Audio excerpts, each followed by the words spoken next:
esteemed guest, inshallah, and to get started with the program. Jazakumullah khair. Thank you, Sister Nadia. Jazakallah khair. Welcome, Dr. Rania. It's an honor to have you.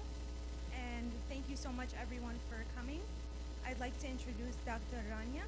She is a clinical associate professor of psychiatry at the Stanford University School of Medicine, where she is the director of the Stanford Muslim Mental Health and Islamic Psychology Lab, associate chief of the Division of Public Mental Health and Population Sciences, and co-chief of the Diversity and Cultural Mental Health section. We welcome you, Dr. Rania. Thank you so much. Assalamu alaikum wa rahmatullahi wa barakatuhu. How are you all this evening? Alhamdulillah. Allah yabarak fikum. Thank you so much for coming out on a Wednesday night. It's the middle of the school week. I realize that. It's just middle of the week. So I really appreciate you being here. And I hope we have a good conversation together, inshallah. Bismillah ar-Rahman ar-Rahim. Wa sallallahu ala Sayyidina Muhammad wa ala alihi wa sahbihi wa sallam ajma'in. I have to say first that it's really wonderful to be back in New Jersey, in my case. I actually grew up here when I was a little girl.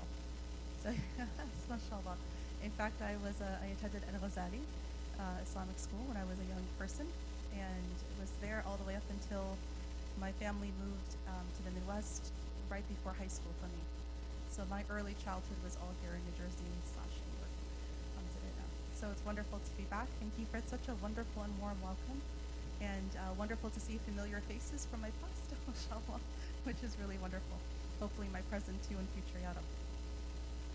Today, as you know, inshallah, we're having a conversation around the topic of mental health, and this is a topic that's been much more of a buzzword, much more of a conversation than ever it's been before. I certainly, in growing up, and I guess I just revealed to you where I grew up, but really everywhere that I've grown up, not just here, it's been really difficult actually to have conversations around mental health. In fact, I'll tell you so much so for me that my early, I didn't actually plan on going into this field of practice at all. In fact, I just met Dr. Khadud here, who's in obstetrics, and that's what I was planning on going into, is women's health, because there was so much stigma against mental health, psychiatry. This was a field that we did not think that Muslims really belonged or had really a real need for it. And I have a long-winded story of how exactly I got to this point. The short version of the story, subhanAllah, and I'm only sharing this because I want you to know that it's not like from early years, was very passionate about mental health. I really believed in this. In fact, if anything, when I entered in, it was really due to necessity within our communities. It became very clear that actually our communities needed to have discussions around mental health, but ones that were rooted within Islam. Because either they were very secular and it felt like it didn't really belong to us, or everything was very spiritual, which was important from our deen, but it wasn't grounded in medical, biological understandings. So either extreme was not very helpful. And the shorter version of my long story is that I ended up going to Syria actually to study the Sharia sciences. I was doing that back and forth in my studies, back and forth in college, back and forth in medical school. And at the very end, when you're supposed to then decide what specialty you want to go into, I was starting to teach in our community, kind of as halaqat and durus and kind of Islamic teachings. And it was at that point that I realized we have a lot going on in our communities that really needed a lot of help and support. And I had people in my life who said to me, there's not many people who are grounded in Islam and in mental health together to really bring the worlds together. So that's kind of my story and what happened and how I ended up here today, subhanAllah. But not something I had necessarily imagined. And so if any of you are coming with a little bit of trepidation or worry about the field of psychiatry and psychology, I'm right with you. I entered the field very suspicious, actually. And a lot of the work that I have done, I think, over time in this lab that you heard about, which is at Stanford University, where I'm a professor, it's called the Muslim Mental Health and Islamic Psychology Lab. And a lot of the lines of research we run are actually to figure out what exactly does Islam say about this topic? Is there a connection to our faith? And if there is a connection, what is it? And how much of it aligns with modern day psychology and psychiatry? So first I'm going to ask you all some questions. And these are statements that I've heard over and over again, and I just want to see kind of a show of hands how many people have heard the same thing whenever mental health comes up in the conversation. Do you hear people say, keep it in the family? How about people will talk? Or someone might say, it's not from my side of the family. Inshallah, right? Or people will say, if you just had strong iman, this would not actually take place. Right? And then you might hear people say, well, the Prophet ﷺ didn't go to therapy, so why should I? I've heard that. What did the early Salaf do? And we're going to talk about all of that just in a moment here. And then how about this one? That mental health is a Western construct. It doesn't have anything to do with Muslims and Islam. And so these are, and the reason I start off with this is because these are the very same refrains or comments that I would hear over and over again. And honestly, for the majority of my life, actually believed the same thing. I had what we would call internalized stigma against this field. And not really knowing, can it help and where can it help? So let me first go a little bit back into some of the comments we said and take them one by one. So how about this one about psychology is a Western construct. It's not from our tradition. And this is where that early studies that I was doing kind of really figured out the research related to what did the early Muslims say. I was so interested, and I'm going to start here, and then we're going to talk more practical and talk together a little bit. But first I want to give you some background in history. As I mentioned, I had studied the Sharia sciences at Alhamdulillah, was teaching. Some of you may have heard of Zaytuna College. I was a professor there of Islamic law. That's kind of what my field was while I was getting ready to study medicine as well. And for there, having studied early on, knowing how to not just read the classical Arabic text, but also the old text, what we call the Turaf, right, kind of the early primary text. I said to myself, okay, if I have to go into this field called psychiatry and I'm not really sure about it, I'm sure that our scholars must have written something about this. What did they write? And we would hear, I'm sure like you would hear, that the early Muslims, they had advances in science, right? And advances in medicine, and advances in the humanities, right? We get very excited about our golden age. But I never heard anyone talk about mental health or psychology, like ever. In all of the advancements you hear astronomy and algebra and this and that, but you never hear anything about psychology. And so in the process of researching, really took on a lot of the primary books. And I thought to myself, all right, I'm going to start reading, and especially the medical books, like you would hear about people like Ibn Sina and Al-Razi, right? You've heard these names. We took their books, we started to look through their books, and it's so interesting that early scholars, especially in medicine, they would write from the head all the way down to the toes. And so it wasn't too far before you got into a discussion on what today you would call psychology. And that was my first realization, wow, they actually are talking about something called psychology similar to today, but maybe the wordings are a little bit different. And then I came across a specific person, and now his name is well known, but at the time I was reading him, his name wasn't very well known, and his name is Abu Zayd al-Balkhi. And al-Balkhi is from the 9th century. And the book that I was reading was all in Arabic, hadn't been translated yet, and it's called Masalih al-Abdani wal-Anfus, Sustenance of the Body and Soul. And in this book, and remember I'm going through my psychiatry training, so I'm being trained at the same time professionally as a psychiatrist. And as I'm reading this book, but I'm very suspicious, and as I'm reading this book about Balkhi, he splits them into chapters, and the very first introduction he says, I'm writing this book in simple Arabic, so that everybody in my generation, everybody in my vicinity can understand the importance of making sure we are treating the health of our bodies just like we're treating the health of our mind and emotion. And then he splits them into categories, and this is amazing, because as a modern day psychiatrist, I'm like, wait a second, that looks like depression. And the next chapter comes, that looks like panic or anxiety. And the next chapter comes, and this one I was very surprised about. He called it wasawis as-sadr, basically waswasa, right? But then he says all humans have waswasa. Allah gave us all a little bit of waswasa. That's normal. But then he said some people have extra waswasa. And then he went through and started to describe the symptoms that me, as a psychiatrist, I said to myself, oh, this is obsessive compulsive disorder, OCD. But when we studied OCD in our textbooks, in our classes, they told us that OCD is a modern illness, that it wasn't discovered or understood until the 19th century. And they named the person. His name is Robert Burton, a European white contemporary scholar, psychologist who discovered OCD. And so this really bothered me because I was like, something either is wrong or we don't know about our own history. So there's a little bit round story. Is it okay if I tell you the story? It's kind of a fun story a little bit. Because I wanted to figure out what does this mean. And I knew at Stanford, we had one of the preeminent scholars of OCD. He actually wrote all the textbooks on OCD. And his office was just down the hall from me. And so I went down to the hall, knocked on his door, and I said, I think I found something about OCD written in the 9th century. And he said, when? I said, 9th century, in the Muslim world. And he said, no. He said, the Greeks and Romans, they mention a little bit, and we have one case study from the 16th century, but we don't have a full diagnosis and classification until the 19th century. I said, this is the 9th century. No. And then finally I was getting frustrated, so I said to him, can you read in Arabic? He said, no. He said, can you? And I said, yes. He said, fine.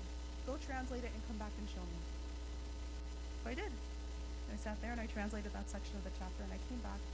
And what I showed him was something, not just what did Badri say, but actually, which is amazing, to be able to classify properly and write the diagnosis of an illness, all the symptoms one by one. I compared it to the modern day book of psychiatry we use today. Any psychologist, psychiatrist today, we diagnose through something called the DSM, Diagnostic Statistical Manual of Psychiatry. And I took Al-Balkhi's criteria and the DSM criteria side by side and showed him how Al-Balkhi got it right every single symptom, every single one. To the point that when I went back and showed this to him, I'm just talking, and he's the one who's excited. He's the one who's jumping up and down, so excited. And then he said to me, you must publish this. And I thought, publish it? He said, yes. Where? He said, in mainstream medical journals. The world needs to hear this because it rewrites history. And it was so interesting because when we sent over the paper for publication, for those who are familiar with academic publication, it's double-blinded peer review, which means people don't know your name, they don't know your institution, they're reading for the quality, and they give you feedback on what you've written. This paper, and I've never seen this, I've only had this happen a couple times in my academic career, it got accepted like that. They just immediately put it into the journal. We thought, oh, because they wanted to be the journal that figured out that there was something historically. What's interesting is they were not interested excited like we were, wow, a Muslim figured this out in the 9th century. What they were interested in was the scientific merit, because it means that this illness existed a millennium before they thought it did. But for the Muslims, you have to ask yourself, why would somebody like Al-Balkhi even be studying this in the first place? And then when you look at Al-Balkhi's treatments, now you understand what makes our scholars and the way Muslims view mental health different than how it's viewed today. He had 3 different levels of treatment. Number 1, he said, here are the herbs and basically medications. You put them together like this, and this is the medication you take by your mouth to help you with this obsessive compulsive disorder. Then he said, number 2, here is the form of talk therapy. Talk therapy that you do. In order to help you, he said you have to choose the trusted person who's able to do this therapy with you and guide you through being able to know what is the waswasa. They call it waswasa al-tahri, basically like pathological waswasa from what is not. And third, he talks about the spiritual, how you have to rely on Allah subhanahu wa ta'ala and have your tawakkul after you do your tawakkul after you tie your camel, right? I'aqid wa tawakkul, right? This kind of concept. And so as I'm reading this, I thought, wow, this kind of treatment is so much more holistic. It's so much more holistic than we understand in psychiatry today. Because today, you might get somebody just give you a pill. You know, the other one? Switch.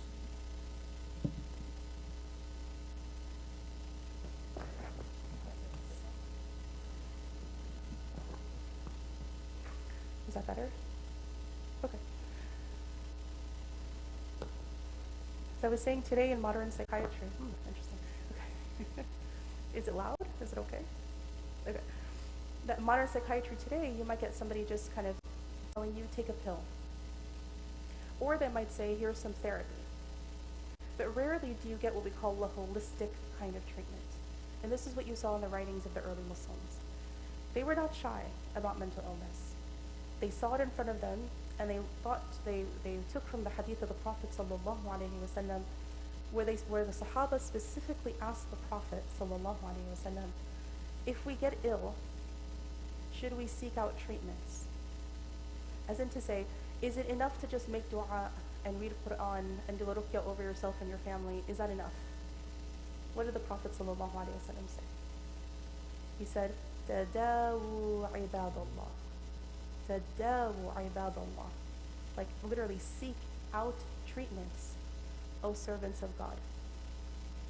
The rest of the hadith, because Allah does not send down an illness except that He also sends its cure. Or in some narrations, its treatment. The early Muslims took this hadith and they said, okay, if we see any illness in front of us, a physical illness or a mental illness, and they didn't discriminate, they strive to figure out, how do you treat this? How do you figure out how to actually help this person? And they kept it holistic. Mind, body, and soul. All aspects are being taken into consideration. So this is very exciting for me. Alhamdulillah, we have published the papers. Alhamdulillah, they're kind of the known papers in the field right now, which is, alhamdulillah, what a blessing. And we've continued to publish and to write. But to me, what was even more important than the theory and the people, the Ibn Sinas and the Razis and the Balkhis and so on, it wasn't just theory that the early Muslims took. They actually put it into practice. Why is this important? When in history do we find the first of the psychiatric treatment wards? When and where, would you guys guess? When would you think? When did they finally create a psychiatric institution facility for somebody that has a mental illness? Very recently. How recent do you think? 2010. Well, that's really, really recent. Mashallah. Okay, but good. We'll take the very recently. Any other guesses? Is this making a lot of noise? Okay. What do I do with it? Okay. I won't touch it. 1960s. Okay, that's another answer. Any other guesses?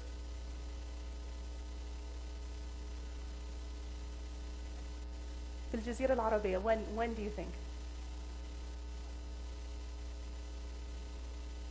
Do you think that's when they did the psychiatric wards? Think about it. Just think with me. Let's guess together. Any other guesses?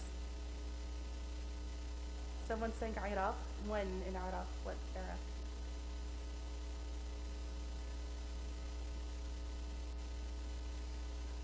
No, it's okay. It's okay. These are all great guesses. So here's what's interesting.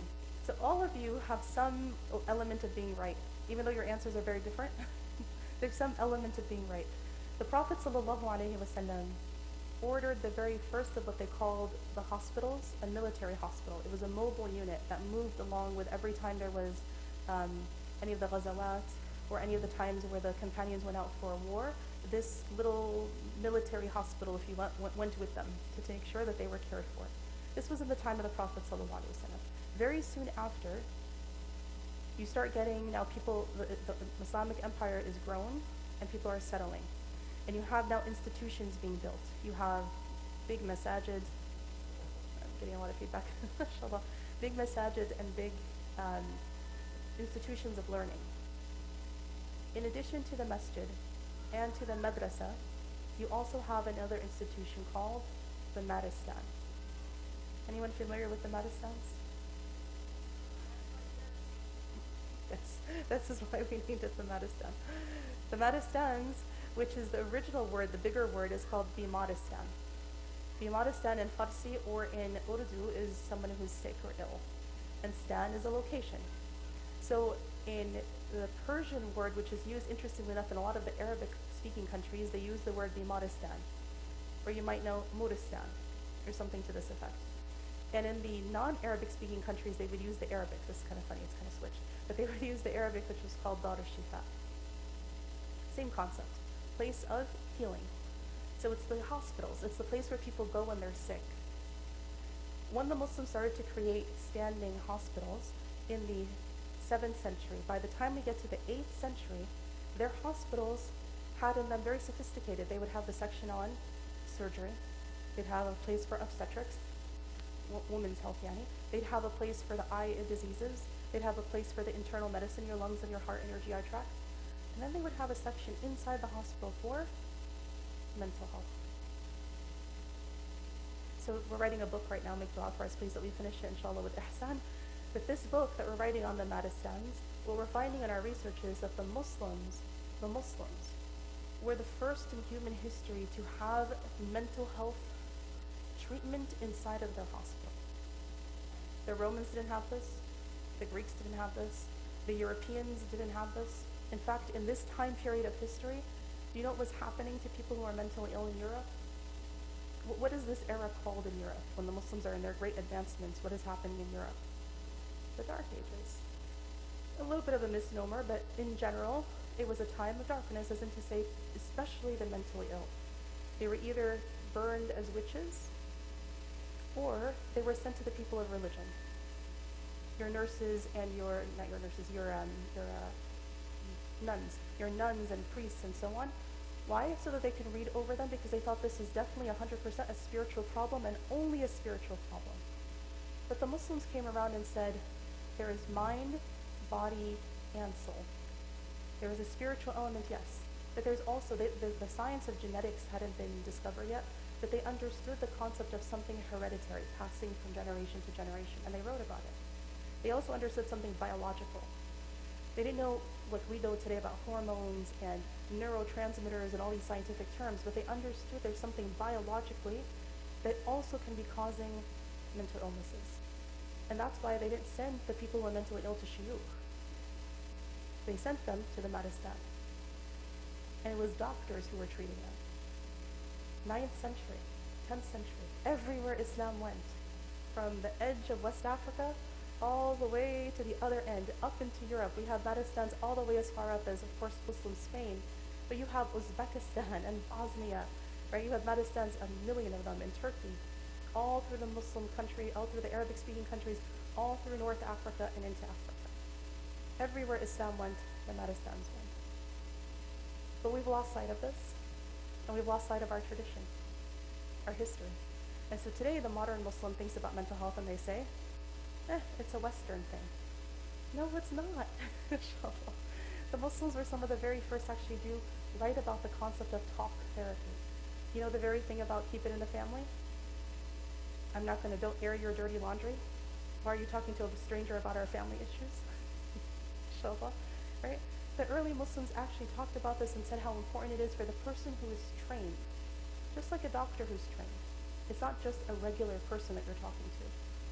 And they have skills. What they do is they teach you techniques and skills, like the one that Balkhi was writing about for OCD. And then, beyond that, you can see the ihsan in the work they were doing. You know how they love Islamic architecture? It's so beautiful. Every Maristan that you go into, and by the way, the reason we say Maristan instead of Maristan, the big word, is because Latinized, they start to go with a shorter word, Maristan. It means the same thing. But one of the characteristic things is there was always a fountain in the middle. Because the sound of the water, it was soothing. There was always greenery all around, because if you have some mental turbulence, it kind of calms you down. They treated all the senses, so your eyes, your ears, right, your taste, your smell. They'd have aromatherapy. And just like they developed talk therapy and they developed actual medications for mental illness, they also developed using sound, what we call today sound therapy. So the science of the tones, the maqamat, the maqam, yes? So they actually use this for medicinal purposes, not just for entertainment. So they would say if someone's very anxious, we'll play the tone that calms them down. And if someone's very depressed, we'll play the tone that brings them up. And so the people that would be treating them in the hospital, you'd have the doctor and the nurse, but you'd also have the dietitian who's figuring out the meal for every person, specific to their illness. You'd also have the person who was the pharmacist who's making the medications. Right next door or within the Madistan, they had something called the sharab khana, which is basically your pharmacy, essentially. And then you'd also have the religious leader, the person who would go every day with the team of doctors to see every patient and also give them wa'af, yani remind them of Allah subhanahu wa ta'ala, tell them to be patient, to persevere, give them the ahadith and the verses of the Quran that would help them, but not separate, together, right? And then in addition to that, they had these various treatments. So they'd have people come in to have, whether it was the Quran being played or the adhan or natural sounds like bird song or actual instruments. They actually used all of this for medicinal purposes of healing of mental illness. This is a very extensive system and is a massive part of our Muslim heritage. And as you can tell, I get very excited about this. A little nerdy, I'm sorry. But the reason I tell you all of this backstory before we get into some of the other aspects of mental health is because I think we've lost a lot of sight of our tradition. I certainly would never have known any of this if it wasn't going into the what they call the yellow books, the books with the yellow pages, right, from old times, and actually reading this for myself, and then publishing it. So the papers that we published about Balkhi, you also have papers. Just last month we published, alhamdulillah, a paper on Al-Razi, Abu Bakr Al-Razi, in the Harvard Review of Psychiatry. And we showed that Al-Razi is the first person to take mental illness and do what we call aftercare. So when he had a hospital, he was actually a doctor and was in charge of a hospital, one of the Madistans. And he had these amazing case books. So he had 900 patients where he wrote cases, medical cases about them. Some of them were mental health as well. But when he would discharge the mental health patients back to their homes, into the community after they finished their treatment, he would discharge them with 3 gold dinars. And he said the reason for this, look at this ihsan, it's so beautiful. He would say, I'm going to give you 2 gold dinars so that when you go back into your community, you have food, clothing, shelter. So that you can go back to your community with dignity. So people don't question, why were you in the psychiatric ward? And the 3rd dinar was to establish your own business. So now you can be self-sufficient. All of this treatment was free. They used money from Bayt al-Mal, or they used the awqaf, the endowments, meaning wealthy families who said, my sadaqah jariyah is going to be to treat illness. And this self-sustained, these Madistans were very functional for centuries and centuries because it was self-sustained. Why is all of this exciting to me? Because I think about how if the early Muslims took from the hadith of the Prophet ﷺ about seek out treatmental servants of God, and this is, you see Ibn Sina and Al-Razi, they quote this, like they literally quote these hadith because this is what inspired them. And you have verses in the Quran that also tell us, like really, there's a verse in the Quran about mental health? It's related. It's basically where Allah subhanahu wa ta'ala says, فَاسْأَلُوا أَهْلَ الذِّكْرِ إِن كُنْتُمْ لَا تَعْلَمُونَ. Ask the people of knowledge if you do not know. So this should be for us to take a step back and say, if me or my loved one or my kid is having a hard time, and I've tried many things, but it's not actually working, then you do need to go to the person we call the professional, someone who's actually studied this for many years and is licensed in what they're doing. They know the balance of confidentiality. It's not going to leak into the community, right? And they've actually studied how to help. It's the same thing when your car shuts down or doesn't work, you're not going to go call your plumber. Or if your sink backs up, you're not going to call your attorney. Everybody has their own lane. And we don't do a very good job with that. We still keep taking our kids and ourselves to our shuyukh. And I just told you, I've studied, alhamdulillah, I teach, I have halaqat, and my husband's a sheikh, for those who don't know. Like, there's no issues here with me at shuyukh. I don't have any issues with that, inshallah. All I'm saying is, not all issues belong with the imam or the sheikh. They're limited in what they're able to do, or what their knowledge base is. I know, I've studied the Sharia sciences too. Like, what you can teach from isn't counseling. That's a different domain.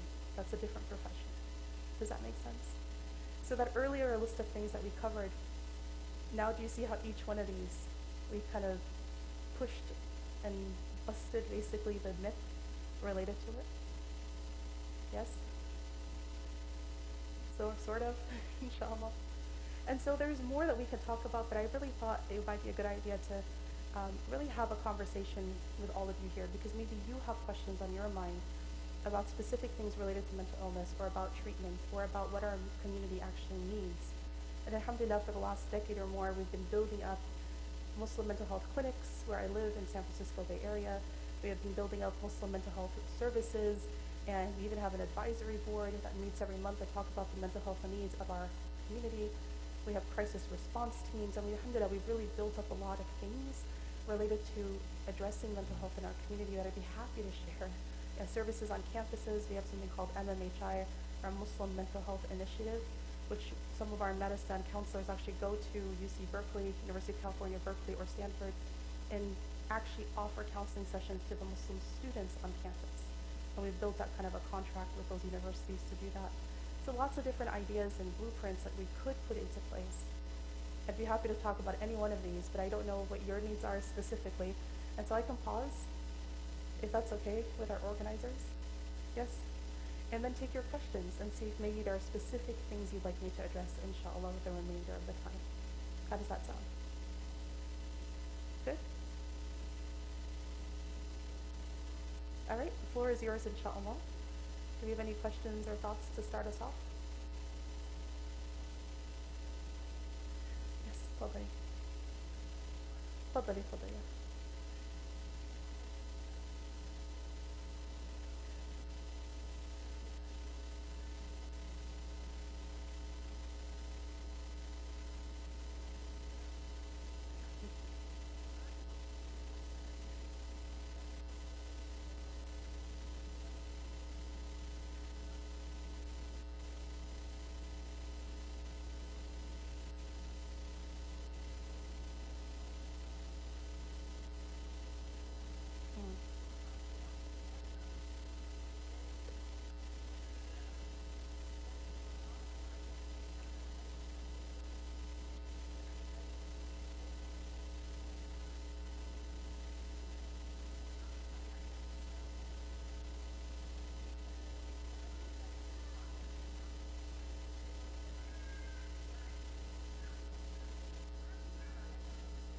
Mm-hmm.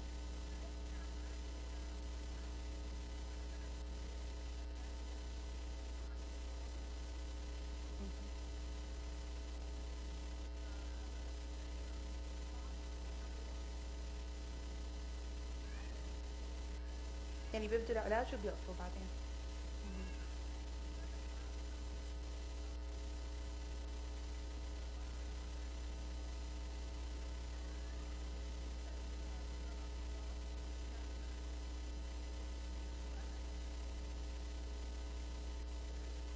Yeah.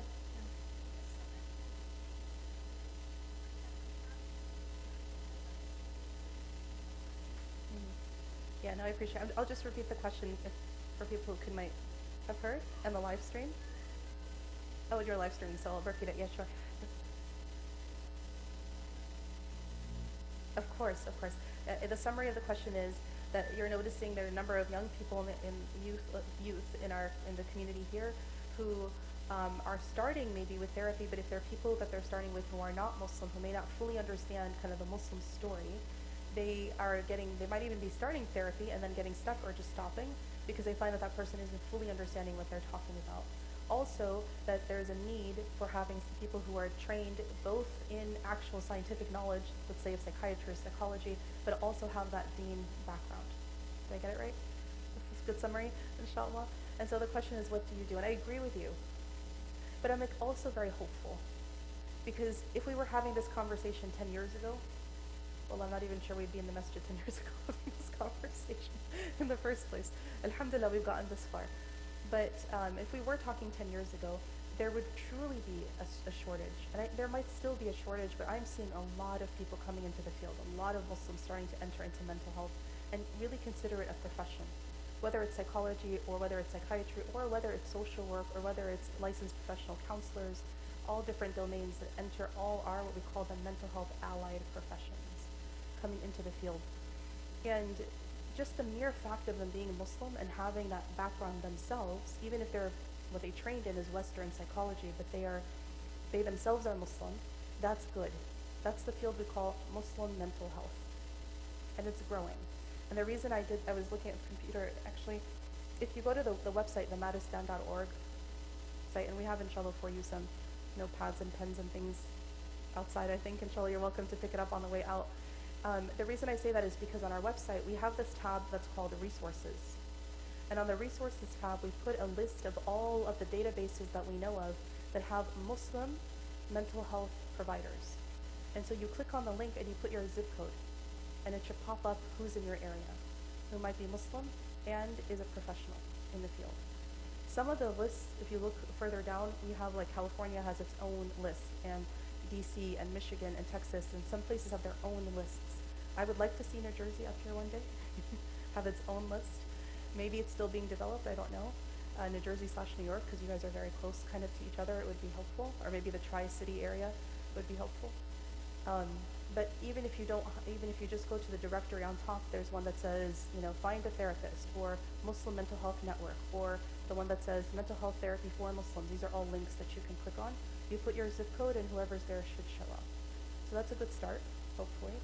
But in general, I think yes, we need a lot more people in the field, and a lot more people who are not just doing Muslim mental health, but also doing the second part of the story, which is called Islamic psychology. Because that's different. It's connected, but they're different. What that field is basically that you have studied the Sharia, you've studied the deen, and then you're building a psychology up. So it means that the therapy that you're giving isn't just the typical Western trained therapy, but you're Muslim. It's actually the therapy in addition to that, because all of us have to do those master's or doctorate degrees, but in addition to that, you've also studied Islamic psychology, which is how you take the Islamic principles into therapeutic care. And if anybody's interested, we actually did publish a book on this. It's called The TIP Model, Traditionally Islamically Integrated Psychotherapy. And the book is available, it's published by Routledge. You can find it on their website or on Amazon. And so that model, for anybody who is a psychologist and wants to learn how to do TIP, the TIP model, they can train on that specifically as well. So, yeah, traditionally, Islamically integrated psychotherapy, TIP, T-I-I-P. And there are, if you already are a trained psychologist, you can go and actually get 4 levels of training to become a TIP provider, and an Islamic psychologist. Alhamdulillah, the field has come quite a bit than where it used to be. What other questions? Yes.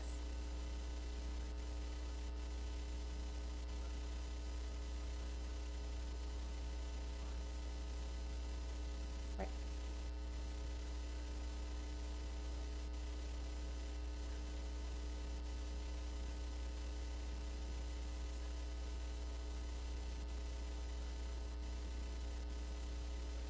Mm-hmm.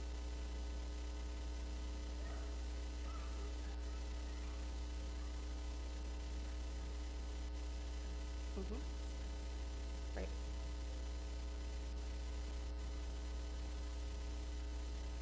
Mm-hmm. Right. Sure. And what is your training background?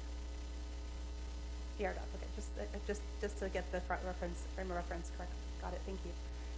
So first, the biopsychosocial model. I'll stop there because that's normally what they teach us in school. Biopsychosocial. The Muslim model, as you mentioned, is biopsychosocial spiritual model. It's what I was saying earlier about the mind-body-soul connection, and how even if you look at the title of Al-Balkhi's book, Masalih al-Abdani wal-Anfus, like he brought the two together. And by the way, I didn't mention this earlier, but the field, there's no good translation for the word psychology.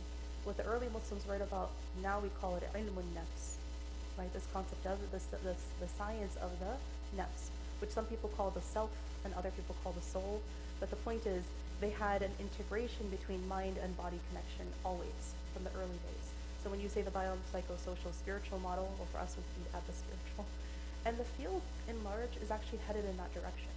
Like even from when I was in training to now, what we find is that people are actually willing to talk about spirituality or religion much more than they were before. At Stanford, I teach our residents a course called Culture and Religion in Psychiatry. And when we get to the religion section, everybody clams up. Nobody wants to talk about religion. And then I tell them, look, as physicians and as future, care providers, you are working with potentially all kinds of people from all kinds of backgrounds. And now we're going on and on about diversity and equity work and intersectionality and all these other terms. And that's why I tell them when they start kind of saying, do we really have to bring spirituality into this? Is it separation of church and state? And they go into this whole discussion and say, if you're not going to do this and understand how to even have this conversation with your patients or clients who are of a faith background, whether they're Muslim like us or from another faith background, then you're not making space as a clinician for people who come from a faith background, but you're making space for every other kind of identity. What about people from a faith identity? And so when you say it in that perspective, suddenly they're like, oh yeah, I do want to be a clinician who knows how to serve all people. And they start kind of listening and trying to understand how to actually do this. So I do have hope in the next generations to have more of a spiritual model into the discussion, inshallah. Your second question was about alternative treatments to refractory depression. Because you know, maybe I'll share, when someone has clinical depression, because being sad or having the blues or just feeling down is different than clinical depression.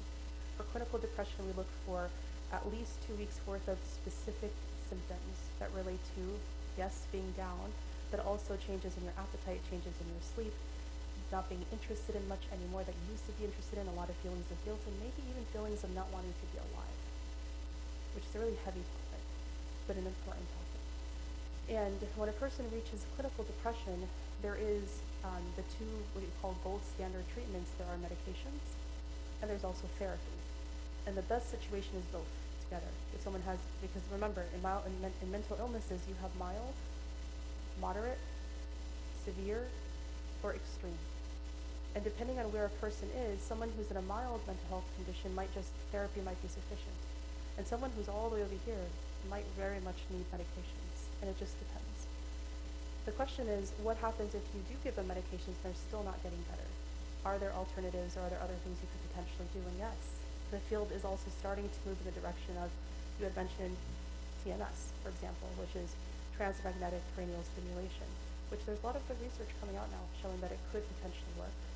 It sounds plausible, mashallah, and we do have a TMS treatment facility within our department at Stanford, and a lot of people are getting a good bit better after some treatment, so it's worth it if somebody's refractory.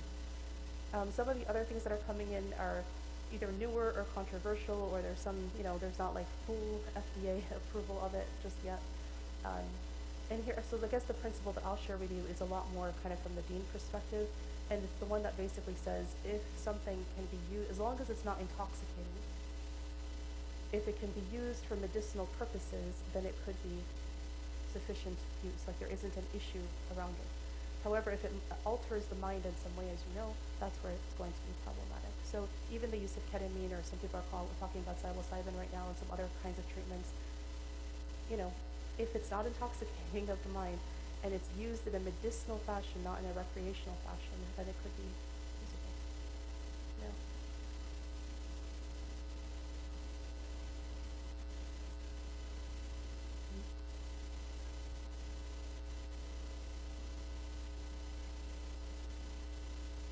Mm-hmm.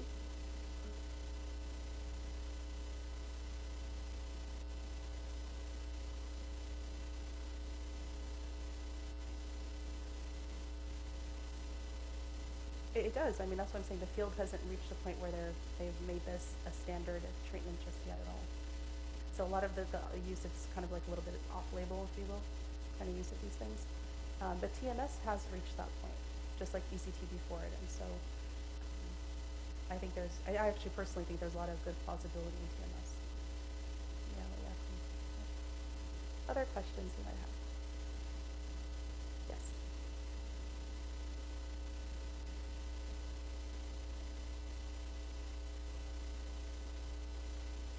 It is both. So the question is do I believe that there is a true mental health crisis, or is it just that people are talking about it more? And I actually think it's both. People are, in fact, talking about it more. In fact, I would say if any of you are on social media, you know people are talking about it more. You have your athletes and your entertainers and your whoever going on their social media platforms or just other platforms and talking about their mental health conditions, or saying, when I go to therapy, blah, blah, blah, right? And so the conversation has shifted. I mean, look at the Olympics. Like, we were just having this whole conversation around mental health, right? Very publicly. Whereas something like that for an athlete a decade ago would have been the end of them completely, right? So yes, we're talking about it more, but is there a true mental health crisis? The answer is also yes, and that's because of the numbers.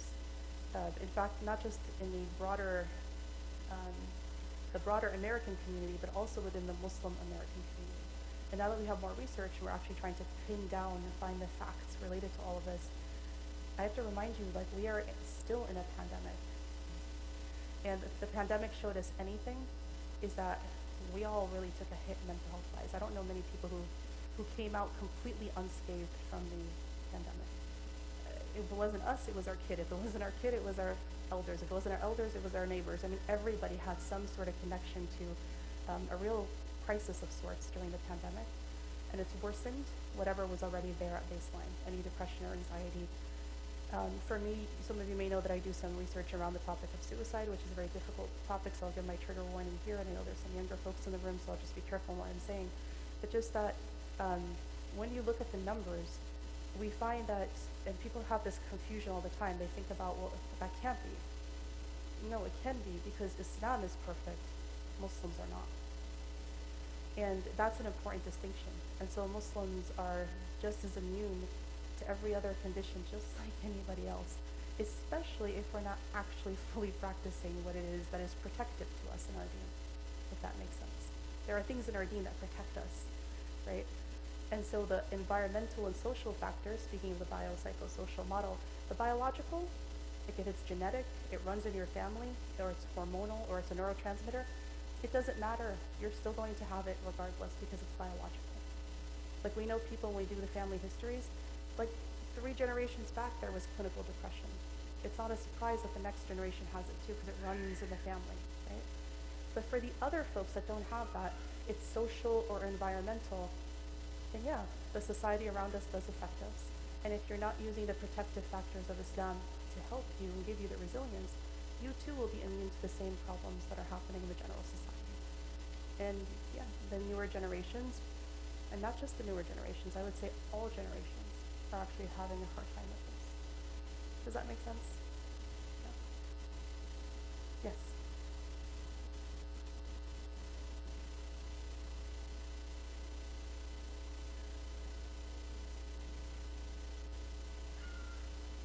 Wow, 500 in New Jersey?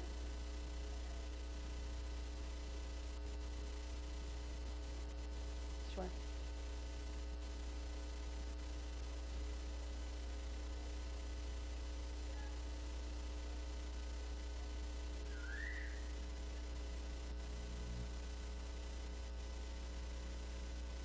Mhm.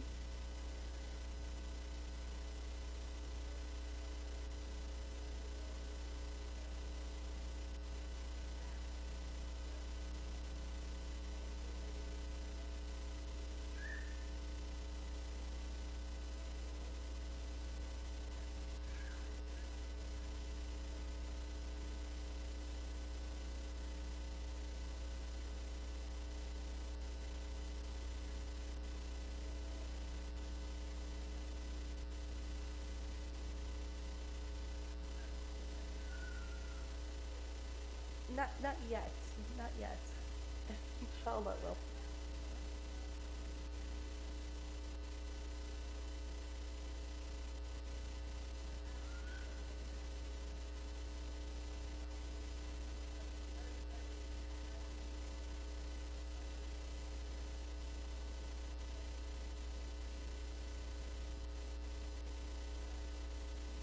SubhanAllah.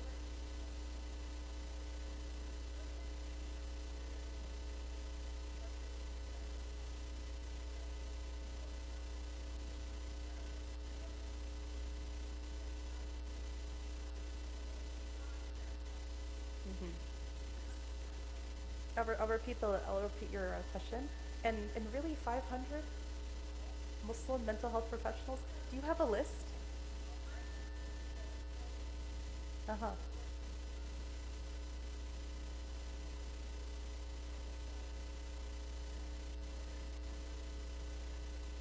They are. There are. There's actually a lot more. Mhm.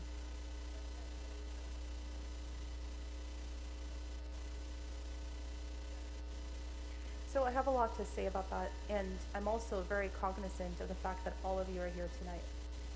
on a Wednesday night in the middle of the week with, I heard, very short notice, mashallah. So I see this and I'm very hopeful, right? Because all of these sisters and brothers are going to support such an effort, right? Inshallah. So I'll just repeat the question. The question was that there are many, many Muslim mental health professionals in New Jersey, New York, and there were times where it sounds like you guys have tried to meet and maybe try to make something like an actual organized effort to where you have maybe some Muslim mental health clinics or even just workshops, it sounds like, educational things, yeah. And it's been met with a lot of resistance. So not to do a lot of comparison, because I realize different communities are comparing apples and oranges, I realize that. But I remember the very same things starting off in our communities too. In fact, when I first started the very first lectures, it was, you know how I actually did this? It would be during like durus al-ilm, like basically halaqat classes. And, and I was already at Stanford doing my psychiatry training. Nobody knew me as a doctor. Everybody knew me as like an ustad in the community. Nobody even knew what I was doing. And so in the middle of a halaqah or class, you know, I would like drop like a little mental health little nugget or like discussion or something, you know, and I would just see how the group was doing. And then over time, you could see people were becoming a little more interested in what was happening. And then we had the real breakthrough, because right before we started to do any formal programming, they had tried to have in the masjid a class that I think it was on substance abuse. And they advertised it and so on. And that day, when the day came, only one person showed up. And they were trying to pull people from the hall into the hall. And so, you know, but now I fast forward nearly 10 years since that story. And the last time we had a substance abuse discussion in the masjid, the place was packed, right? And I think what it is just, first of all, dua, of course. Second of all, it sounds like you're friends with some important people on important boards, which is great, alhamdulillah. But thirdly, it really is the day in and day out, the day in and day out of really trying, and then trying again, and then trying a third time. And in our case, in the many masajid that are in the area, we identified the one or two that were more willing to actually engage in this. And when people started to see the programming was happening and interesting and people coming and there was some momentum around it, even the other masajid started saying, can you come and talk to us too? Right? It started to grow organically. Also the services, and this is maybe a discussion you and I can have offline, and I know Rana wanted to have this discussion too about, you know, actual clinics, because we've tried models where the clinic itself, the office, counseling office, is inside of the masjid, like in one of the back rooms that so for confidentiality people can't see, but it's in the masjid, versus having clinics that are outside, you know, not connected to the masjid. And both actually ended up being important. Some family members would not let their family go to counseling unless it was part of the institution they trusted. So they said, well, if it's in the masjid, I trust it. And so they would send their family where they would come. And other people wanted nothing to do with the masjid and mental health. They wanted real, true, confidential space, so it was an outside agency. Both models are important and both models work. And I'm happy to share with you kind of our blueprint of what we did exactly to get the momentum going. But one of the main things I'll share with you is we have something in the Bay Area called the Bay Area, because I'm from San Francisco, Bay Area, the Bay Area Muslim Mental Health Community Advisory Board.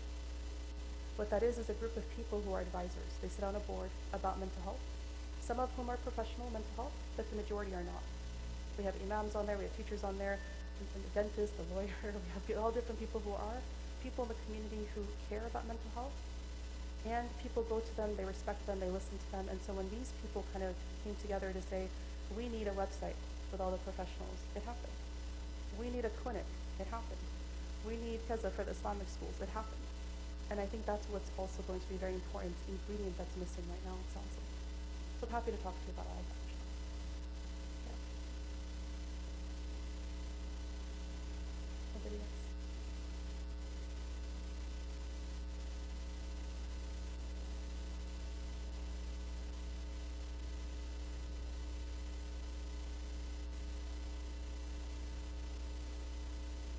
Mm-hmm.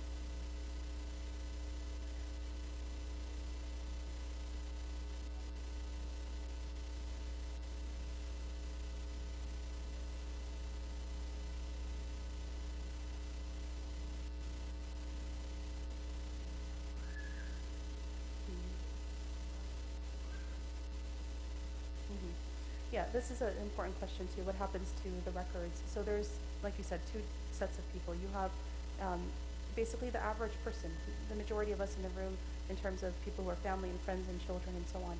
Remember, medical records are confidential, and nobody can actually take them by law. This is why it's important to go to a licensed professional, not like your local neighbor person who's doing some counseling on the side, but an actual professional. Because then all the ethics of the field they have to be abided by. And if there's any breach of ethics, you report that person to the board, and they take their license away, right? Because they've breached the ethics. Anyhow, I want people to feel reassured that if they go to the professionals, that their records will remain confidential and protected. Are there times in which a professional, like a physician, might have to report if they went to mental health person? It comes up in the renewal of the boards. Every time you renew, every 10 years or however many years, different fields have different number of years. There are questions on there that actually say, have you had a mental health condition? Are you being in treatment, and so on and so forth? Because they want to make sure that person is stable enough to care for other people. This is a place that it is asked, but as far as I know, it does not take somebody's license away or anything like that, but it is potentially somewhere you may need to report as a professional to say that you are stable enough to be able to care for other people, right? But the average person here who's not a professional physician, let's say, don't allow this to prevent you or your kid from getting actual help, because I always ask people, what is the alternative? This person who's crying nonstop and not getting any help for her condition, not only can she no longer help herself, but if she has a family, she has children and a spouse and other people, elders, people she's responsible for, not only is she put herself at risk, but she's put everybody else at risk too. So I always ask people, what is the alternative? That it goes onto your record somewhere and no one does anything about it, it's there, or that you seek no treatment and you kind of start spiraling downhill. Does that make sense? Pros and cons. We always have to weigh those. What other questions do we have? Yes.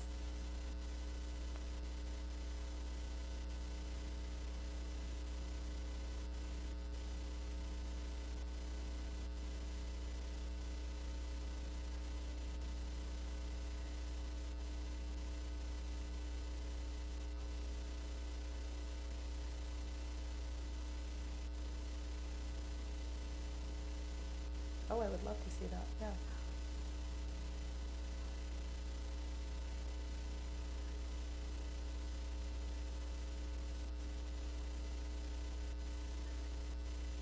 Mhm.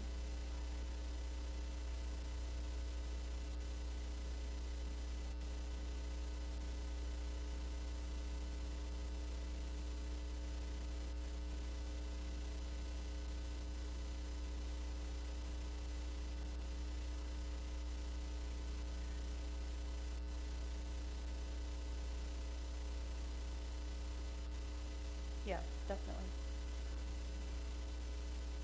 I mean, this is a question back to this side of the room, right? Of like, do you guys have the 500 people in a list somewhere?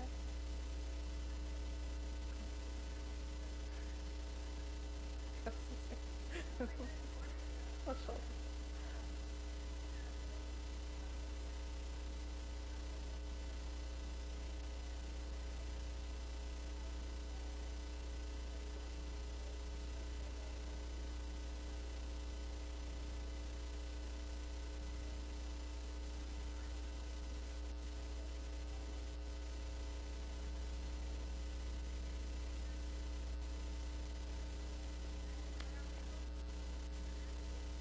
Once you have the link, it's very easy to add on here. The other thing is some of the earlier directories, the general ones I was talking about, those providers can go in and add themselves, so they start popping up in so please let them know about that too. Yeah. Yes.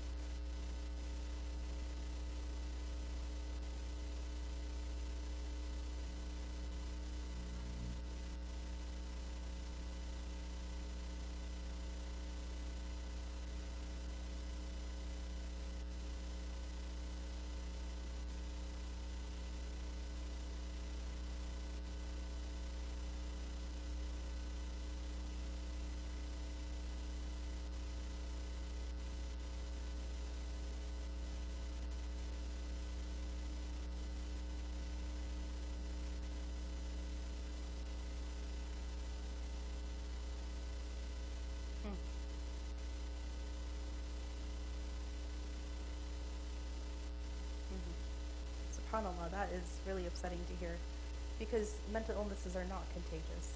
The only thing that we say within mental health that could have a contagion effect is actually the topic of suicide. That's the one we fear. When it gets too sensationalized or dramatized, that's the one we worry about. Actually, you might see this. It happens in one person. We had this in our school district.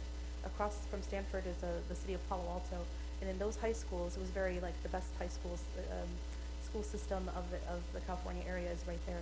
And it is high pressure and it is very intense and so on. And from the first kid, high schooler that died by suicide, it was like one after another, after another, after another. It literally was a contagion effect, and there was a lot of work having to stem that and really help that school district and help those children. SubhanAllah. Very sad and very upsetting. Every other mental illness is not contagious. So this is very upsetting when I hear this, because I think to myself, you know, like this whole discussion of the matter stands, for example, when I think about one thing I didn't share is where are they located? Look at their ihsan and their hikmah and like their wisdom and where they put these things.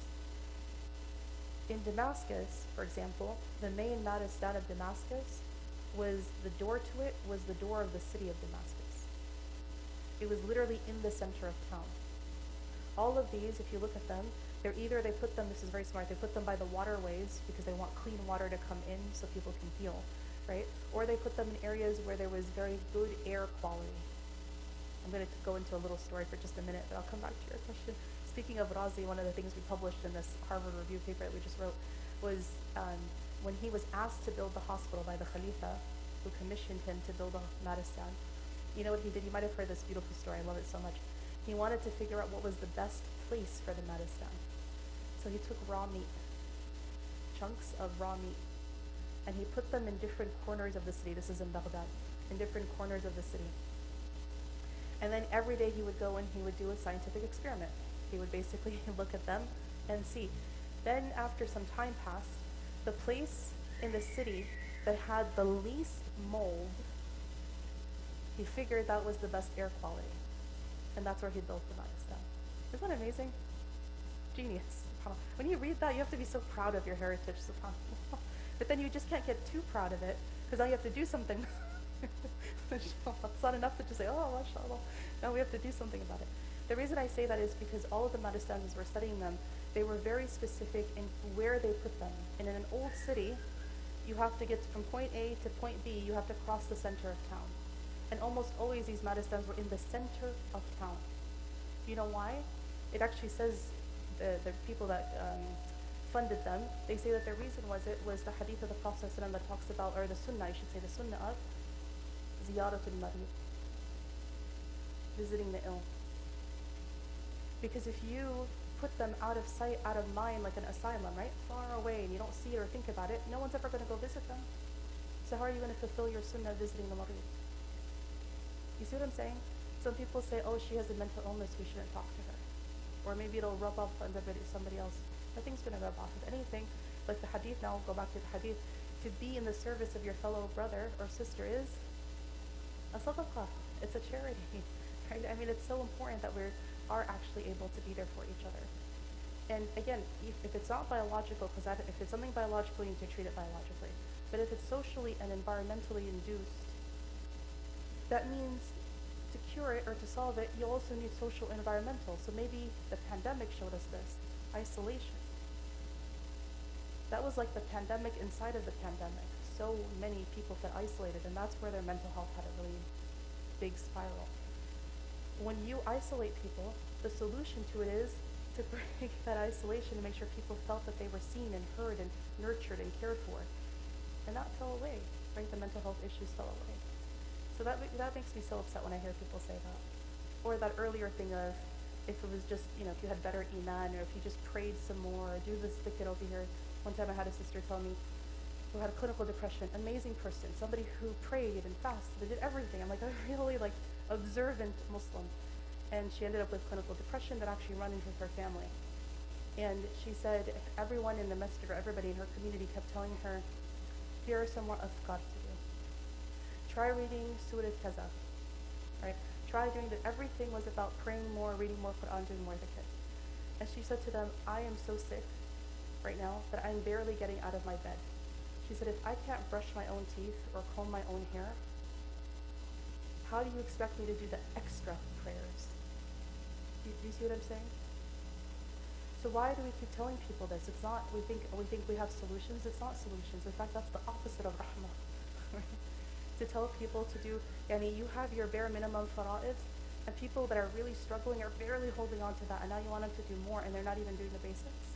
It doesn't make sense. You see what I'm saying? And again, we have no proof that that was what the Prophet ﷺ did. In fact, let me tell you this story to really hammer it in. Sayyidina Aisha, radiallahu anha, used to, whenever somebody was depressed, sad, she used to make them something called talbina. Is familiar with talbina? Talbina. It's a dish. It was barley, milk, and honey. Not that you need to go yourself make talbina now. The reason I'm saying this is because, unless you want to, some people like it. But the point is, they asked her, who taught you how to do this and why are you doing this? She said, I learned this from the Prophet Muhammad sallallahu alaihi wasallam. When he was alive and somebody was feeling down, he ordered me to make this and give it to them. To me, this is proof that it wasn't just pray more, do more dhikr, because if anyone was going to say that, it was the Prophet sallallahu alaihi wasallam. But that's not what he said. He said, here's a physical thing that you take, that you eat, to feel better when you're down emotionally. Like today we might say medications or any other form of treatment. Not just more prayers and more dhikr. Does that make sense? It's so clear in the tradition, but we've been cut off. We've lost our tradition. Yes. Michael's.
Of course.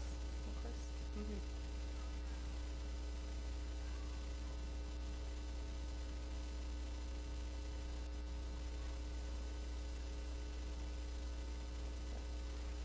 Yep.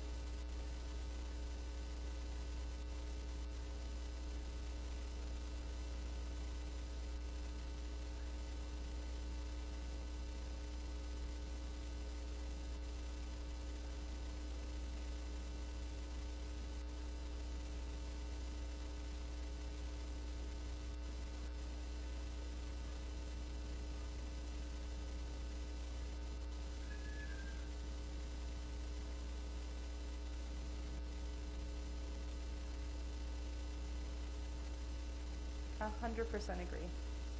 So eloquent, mashallah. I think it was more of a comment, yeah, not so much a question, yes.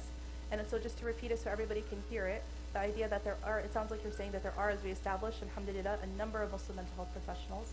We've also, another important point you made a little bit earlier than that is that we are a community, an ummah. We're meant to be people who are in congregation with one another, not isolated.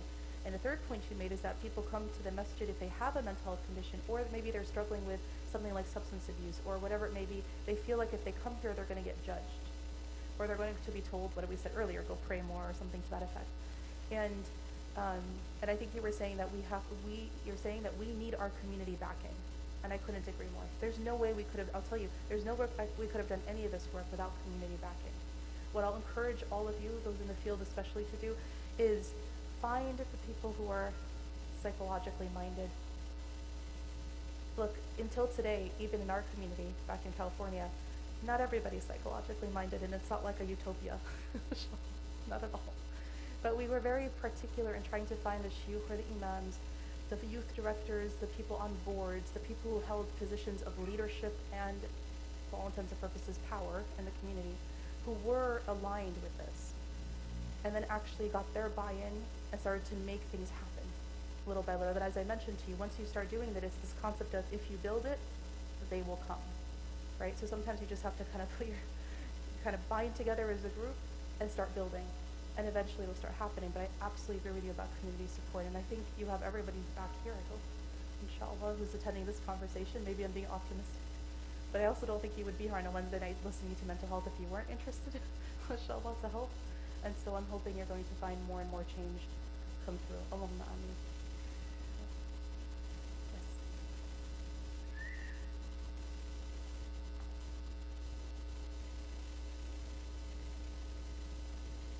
I missed the first bit. Yes. How important is somebody who's not struggling with mental health to go to therapy? Thank you. SubhanAllah, I should have said that at the very beginning. Thank you. When we talk about mental health, sometimes we think about, remember I told you mild, moderate, severe, and extreme? Sometimes we think all the way over here. And actually no, a lot of mental health is actually over here. For most people, it's a mild to moderate situation. And it's not something that needs a hospitalization. It very well could be something that, again, like I said, just literally therapy could help. Somebody, and what do you do with therapy? I just make sure, just to like, make it more clear, because I know I didn't understand when people said therapy. I was like, you just sit there and talk. And then what? If I could talk to my friend, what's the point, right? What I came to learn is actually it's not just talking, nor is it the kind of talking in which they're going to give you solutions either. So people go to therapy and they get very frustrated because they're expecting the therapist to say, yes, no, do this, don't do that, and that's not how therapy works. In fact, how therapy works is the person is in fact listening to you, but what they're doing, like a mirror, they're kind of holding the mirror up and letting you see the things that are hard for you to see for yourself. Because a lot of times we, are not honest with ourselves. We don't tell our emotions clearly. We push things down under the surface. And the other thing therapists do is they teach techniques. So they'll teach you tools and skills. That's what a lot of the therapy sessions are about. That's why these people are professionals that studied for many years, not to just listen to people. They trained on actual skills to teach people. There's a lot of teaching that happens in the course of therapy. And so thank you for mentioning this, because there's an umbrella of mental health conditions. And people think about, yes, we talked about depression and anxiety and panic and trauma, all of those today. But we didn't talk about other things that you go to counseling for, like your marriage, like parenting, like generational differences. And you don't need a diagnosis. Nobody needs to be depressed or anxious. But you are in therapy and in counseling with a professional to help you with parenting, or with your marriage. Or two people are thinking of getting married, so they'll do premarital counseling. That marriage is so much more likely to not end in divorce if they've done the premarital counseling. Because about 80% of what you do in premarital counseling and in marriage counseling is actually communication. Two people from two different homes, from two different backgrounds, who didn't live in the same place and come from the same background. And even if they did, even if they were cousins, they're still not the same people. And so when you put them into one household, 80% of the trouble is actually communication.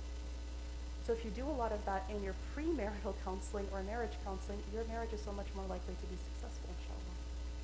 Does that make sense? As a follow-up.